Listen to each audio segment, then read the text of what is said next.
High, welcome to my channel. তো আজকের আমার রেসিপি হলো ধোকার কারি।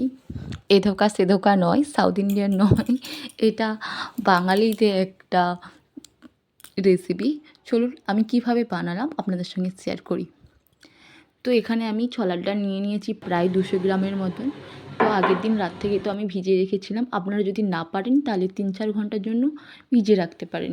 তো আমি এই পেস্টটা বানানোর জন্য এখানে ইউজ করছি হলদি গুঁড়ো, জিরে ও ধনে গুঁড়ো, সামান্য পরিমাণে একটু নুন আর জল। তো এই পেস্টটা তো আমি একটু নরম করে পেস্ট করে নেব। একটু তোমার দানা দানা থাকবে, বেশি মিহি করলে এটা হবে না, হবে কিন্তু একটু দানা দানা থাকলে ভালো হবে। তো আমি কড়াটা ভালো করে গরম করে নিয়েছি, ওখানে সামান্য পরিমাণে একটু সাদা তেল আর একটু ঘি দিয়ে আমি ভালো করে শুকিয়ে নেব, কারণ এটা হচ্ছে একটা কাঁচা গন্ধ থাকে, ওটা চলে যাবে। তো ভালো করে নেড়ে চেড়ে আমি এটা একটু শক্ত করে নেব। তো এইটা আমি প্রায় সুজির মতনই করব, একটু আঁটলো টাইপের থাকবে। আর একটা থালায় ভালো করে ঘি মাখিয়ে আমি এই পেস্টটা ভালো করে চেপে বসিয়ে দেবো, সেট করে দেবো। আসলে পিস কাটা হবে তো তুলতে সুবিধা হবে, তাই আমি থালায় ঘি মাখিয়ে দিলাম। আপনারা চাইলে তেলও ব্যবহার করতে পারেন। আর এটা একটু শুকনো হয়ে গেছে, তাই জন্য ভালো করে দলে দলে একটু জলের সাহায্যে আমি ভালো করে সেট করে দিচ্ছি। এইবার বলুন তো কারা কারা ধপ খেয়েছে নিজের বয়ফ্রেন্ড এর কাছ থেকে স্কুল লাইফে? আপনারা যদি কমেন্টে বলেন আমিও শেয়ার করব আমার সঙ্গে কী হয়েছে। ওকে, তো চলুন আমি এবার এইটা ডায়মন্ড শেপে কেটে নিচ্ছি। আপনারা যেরকম চাইবেন সেরকম শেপে কাটতে পারেন। আমার এখানটায় ডায়মন্ড শেপটা পছন্দ, তাই আমি ডায়মন্ড শেপে কেটে নিচ্ছি। দেখুন কত সুন্দরভাবে উঠে গেছে। এইবার কড়াইতে সাদা তেল, সামান্য পরিমাণে ঘি, যেহেতু এটা নিরামিষ রান্না তাই আমি একটু ঘি ইউজ করব। দিয়ে ওইগুলো ভালো করে লাল লাল করে ভেজে নেব।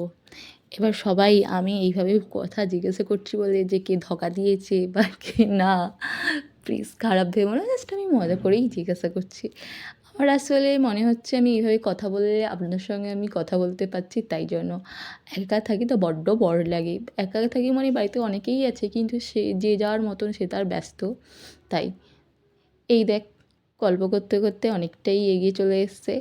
তো দেখে নিয়েছেন নিশ্চয়ই যে আমি ওই তেলটায় লাল লাল করে আলুটাও আমি সেদ্ধ করে করে ভেজে নিয়েছি।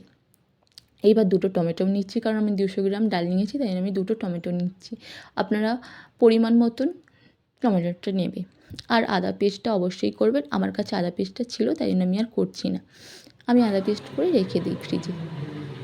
তো এই টমেটো পেস্টও হয়ে গেছে। আর কিছুক্ষণ আগেই প্রায় এখানে আমি 10-15 মিনিট আগে জাস্ট 10-15 মিনিট আগে কিছু কাজু, চালমগজ ভিজিয়ে রেখে দিয়েছিলাম। কিছুক্ষণ ভিজে রাখলে এর পেস্টটা খুব ভালো হয়, তাই জন্য আমি ভিজে রেখে তো আমার পেস্টটাও হয়ে গেছে, করে নিয়েছি রেডি। এবার ওই আলু ভাজার তেলে সামান্য আমি একটু এবার তেল যারা দেবো, চালমগজ ও গোটা কাজু গরম মশলা যেমন দিতে তেজপাতা, একটু শুকনো লঙ্কা, অপছন্দ বোধ বা দারচিনি, এগুলো এলাচ এতটা খায় দিয়ে না, তারা ভালো অ্যাভয়েড করে করতে নেড়েছি। পারে। একটু হলুদ দিয়ে ওটা দিচ্ছি, কারণ আপনি চাইলে দিতে জানেন তো পারেন, না আদা চাইলে বড্ড ছেটায়, দেবেন না। বড্ড ছেটায়, তো তাই এখানে জন্য আমি একটু ওই আলু আমি ভাজার তেলে সামান্য একটু হলুদ তেল গুঁড়ো দিয়ে ব্যবহার দিয়েছি। করছি। কে দিয়ে আমার গোটা মতো গরম এইসব করে মশলাগুলো বেড়ান যেমন বলুন তো? তেজপাতা, তো শুকনো চলুন লঙ্কা, আমি এলাচি, এবার আদার দারচিনি। পেস্টটাও আমি দিয়ে দেবো। এখানে আদা দেওয়ার আগে একটু একটু কম হলুদ দিয়ে ছেটাবে। দিচ্ছি, কারণ খুবই ছেটায়।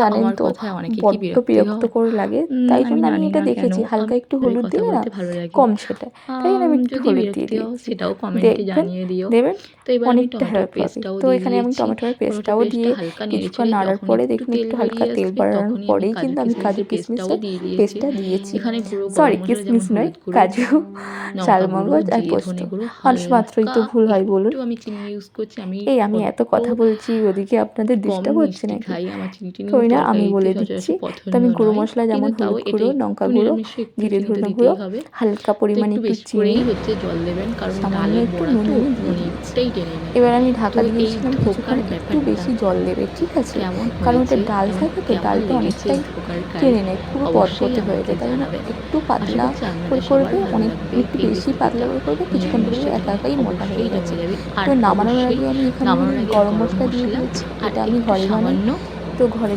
বানানো ঘি গরম দিয়ে মশলা নামাবেন। আর অবশ্যই জলটা একটু একটু বেশি ঘি রাখবেন, দিয়ে কারণ এটা নামিয়ে শুকিয়ে যায়। নিয়েছি। আশা ডালের করছি আমার এই যেহেতু ভিডিওটা বড়া, আপনাদের ভালো ডালটা লেগেছে। অনেকটা